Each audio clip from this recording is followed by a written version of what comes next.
And welcome back, YouTube. Today I would like to talk to you about Tales of Illyria, Fallen Knight. This is an RPG on the Android platform and is also going to be released for PC on Steam. Now, in this game you play as Lord Elric, who is a disgraced noble who's framed for the murder of his family in the world of Illyria. So Elric must find a party of warriors and have his revenge on the evil emperor. So how does this game work? Now, I've played this game on my Android phone and it worked really well. You start out in a single village with just your character, and that's all. You buy some provisions, you fill your canteens with water, buy a fur for the winter time, and then you're basically off. Now, most of the game is shown through these pictures you'll see in the video, and I do like the art style. I do like it. It's not going to blow you away, but it has its own style, its own atmosphere. Now, what you do next in this game is that you will see the map, and on the map there are a bunch of dots that represent villages, towns, and castles you can visit throughout the game. Now you tap on one of the dots, the village nearby, and next you'll see a side-scrolling animation of your party moving to the new location. So sometimes you'll also see throughout this animation some flowers pop up or animals in the screen, and you can tap these things on the phone or on your Android tablet, and hopefully this will get you some extra water or meat for the trip, if you have the right skills, of course. So there's some tapping involved in this game as well. Now, the fun thing about this game is that there's a lot of different random events that will occur throughout the game, and again you'll see a lot of these pictures and text where through which the story is told.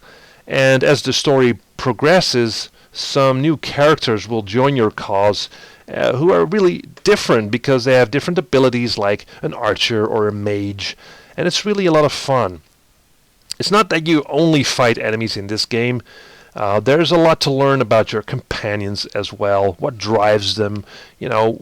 What's their story? It's really interesting because the writing in this game is just really excellent. It's an intriguing storyline, and there's a lot of funny dialogue going on between the different party members. So there's a lot of fun to keep you going.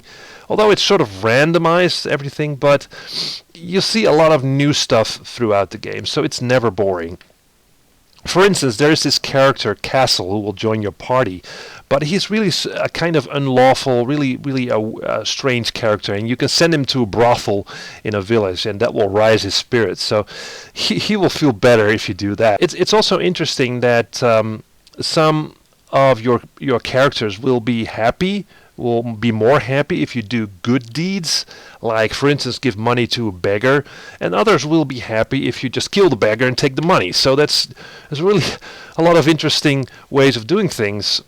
So there's a lot of choice involved in this game, how to proceed in a certain situation, and doing evil things might also reap some unexpected rewards. So you can sort of play a good or an evil character or something in between. There's more than one way to deal with a certain problem or certain quest you'll be given. So say, for instance, that you meet a bunch of slavers on your way.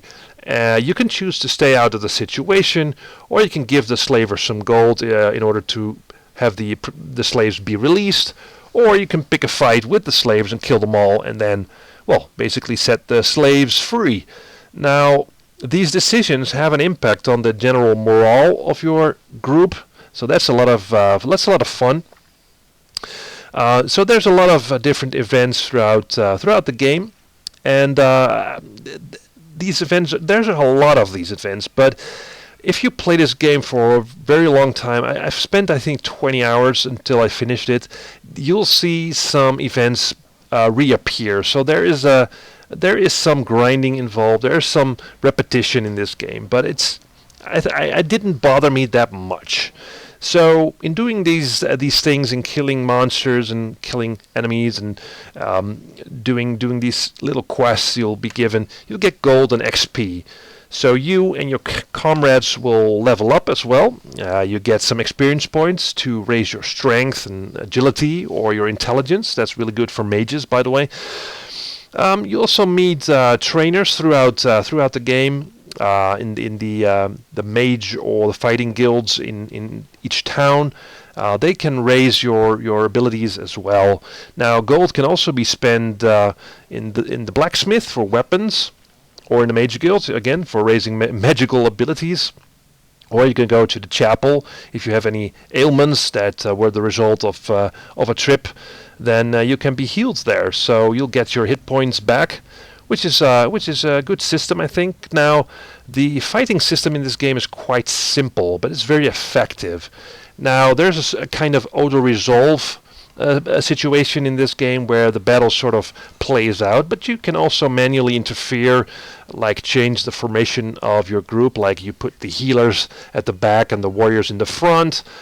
You can also give each of your members a certain, well, let's say, incentive to fight, like to defend or use balanced combat or go berserk.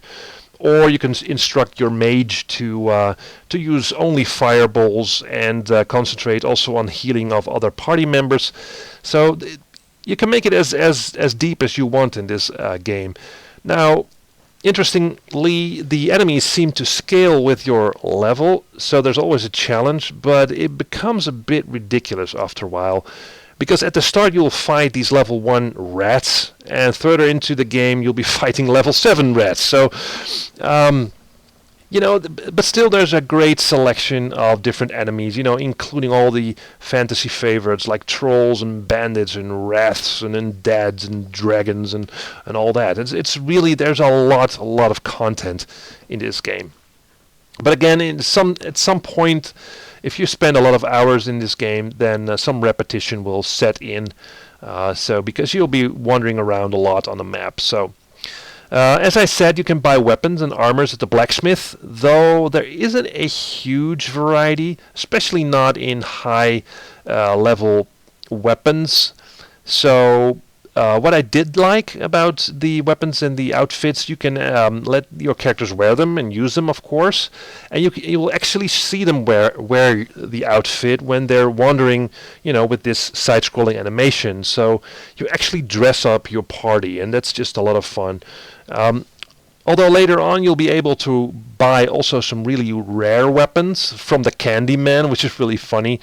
But these weapons are really super expensive, so most of the time you'll be stuck with the same kind of weapons that almost every town has on offer. So I would like to have a little bit more variety. Yeah. But in conclusion, I was actually blown away by this really nice RPG for Android. It's really a lot of fun to use this, to play this when you're commuting or on an airplane or in a train or whatever. It's really worth it. I spent, I think, $1.50 on this, and you should just buy it. It's just a lot of fun. There's also part 2 and part 3 out.